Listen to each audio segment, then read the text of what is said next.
Estrosi veut surveiller les finances des Algériens en France. La relation historique et complexe entre la France et l'Algérie se trouve une nouvelle fois au cœur des débats politiques, amplifiés par des tensions diplomatiques et des propositions controversées. Christian Estrosi, maire de Nice, a récemment suscité une vive polémique en avançant des idées pour exercer une pression accrue sur Alger, dans un contexte où les relations bilatérales sont déjà fragiles, notamment après l'expulsion d'un influenceur algérien refoulé par Alger avant d'avoir été jugé en France. Les déclarations d'Estrosi viennent ajouter de l'huile sur le feu. Dans un message publié sur X anciennement Twitter, Estrosi a exprimé son soutien à Bruno Retailleau, ministre de l'Intérieur, tout en énumérant des moyens de répliquer face à ce qu'il perçoit comme un manque de coopération de l'Algérie. Parmi ces propositions, 3 mesures se détachent particulièrement: la suspension des facilités offertes aux détenteurs de passeports diplomatiques algériens, la remise en cause des accords de 1968 qui régissent une partie des relations entre les deux pays, et surtout, la mise en place d'une surveillance systématique des transactions financières effectuées par les ressortissants algériens en France. La dernière proposition, celle de surveiller les flux financiers, a immédiatement attiré l'attention et suscité une vive controverse. Cette mesure, perçue par beaucoup comme discriminatoire, s'inscrit dans une série de discours et d'initiatives ciblant la diaspora algérienne, souvent prise pour bouc émissaire dans les débats sur l'immigration et la sécurité. Les défenseurs de cette idée arguent qu'elle pourrait permettre de lutter contre d'éventuelles fraudes ou financements illicites, mais ses détracteurs dénoncent une atteinte aux libertés individuelles et une stigmatisation injustifiée d'une communauté entière. Estrosi, pas le seul à avoir fait tacler l'Algérie. L'affaire entourant l'influenceur algérien, Boualem Naman, connu sous le pseudonyme d'Oualem, a pris une tournure inattendue, attisant les tensions déjà palpables entre la France et l'Algérie. Arrêté à Montpellier après une vidéo controversée sur TikTok, cet homme de 59 ans est désormais au cœur d'un bras de fer diplomatique et juridique, révélant des fractures profondes dans les relations bilatérales. Sa rétention administrative, prolongée de 26 jours par décision du tribunal judiciaire de Meaux, soulève de nombreuses interrogations sur les motivations politiques et les enjeux de cette affaire. Le point de départ de cette controverse remonte à une vidéo diffusée par Doualem, où il aurait tenu des propos violents en arabe, appelant à des actes graves envers un homme décrit comme un opposant au régime algérien. Ce contenu, signalé par le maire de Montpellier et le préfet de l'Hérault, a conduit à l'interpellation de l'influenceur, suivi de son placement en centre de rétention administrative à Nîmes. Cette mesure exceptionnelle reflète la gravité perçue de ces actes, mais aussi l'urgence avec laquelle les autorités françaises ont voulu agir. Jeudi dernier, l'affaire a connu un nouveau rebondissement lorsque l'influenceur a été expulsé vers l'Algérie. Cependant, son expulsion s'est heurtée à un refus catégorique des autorités algériennes, qui l'ont immédiatement renvoyé en France. Selon le ministère français de l'Intérieur, cette décision d'Alger s'apparente à une humiliation, exacerbant les tensions entre les deux pays. Ce refus algérien de recevoir Doualem semble refléter un rapport de force plus large, où les relations entre Paris et Alger oscillent entre coopération forcée et méfiance réciproque. Pour les avocats de Doualem, la décision de prolonger la rétention est emblématique d'un climat politique tendu où leur client servirait de bouc émissaire. Ils dénoncent une détermination féroce à son encontre, mettant en lumière ce qu'ils considèrent comme une politique répressive à l'égard des étrangers en France. Ce point de vue est renforcé par les récentes déclarations de personnalités politiques françaises, comme le ministre de l'Intérieur Bruno Retailleau, qui a durement critiqué l'attitude de l'Algérie dans cette affaire.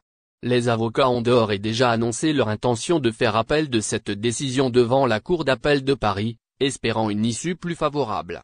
Du côté algérien, la réaction a été tout aussi vive. Le ministère des Affaires étrangères a rejeté les accusations françaises, dénonçant une campagne de désinformation orchestrée par des figures de l'extrême droite en France. Ces échanges musclés s'inscrivent dans un contexte où la question migratoire et les relations diplomatiques entre les deux pays sont particulièrement sensibles.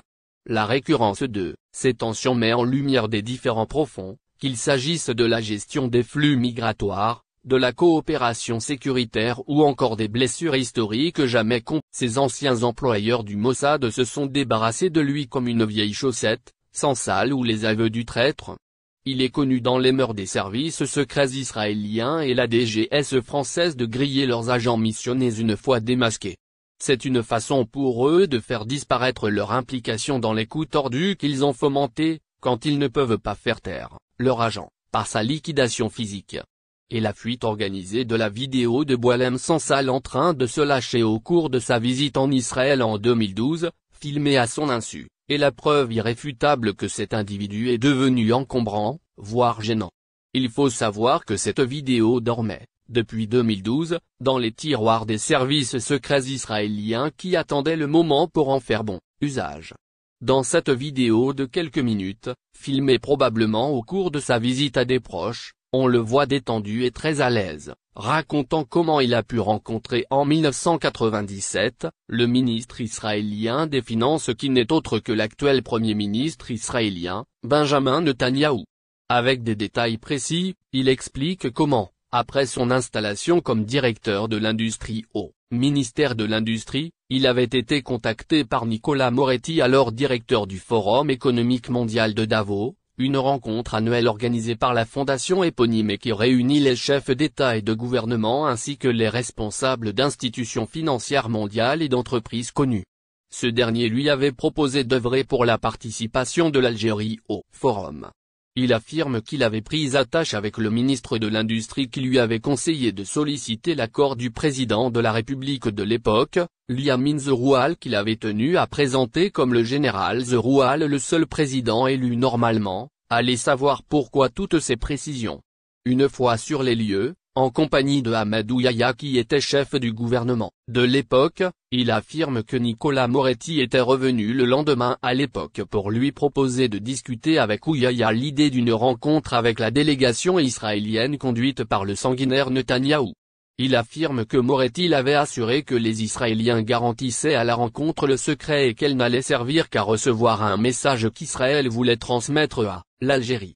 Il avait sollicité même l'accord de Yamin Zeroual qui avait refusé catégoriquement l'idée de cette rencontre.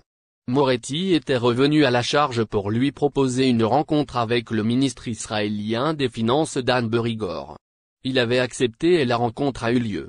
Il le dit et le confirme dans la vidéo mise en ligne et qui est relayée à satiété par les mouches électroniques du Mossad et de la DGS pour la rendre virale et griller l'agent qui, une fois démasqué, a fait échouer la mission qui lui était confiée et qui devient aujourd'hui un élément gênant dans la stratégie de déstabilisation de l'Algérie qui est aujourd'hui confiée à Éric Zemmour et son épouse Sarah Knafo, à Xavier Driancourt et les chaînes de télévision de Bolloré et Drahi.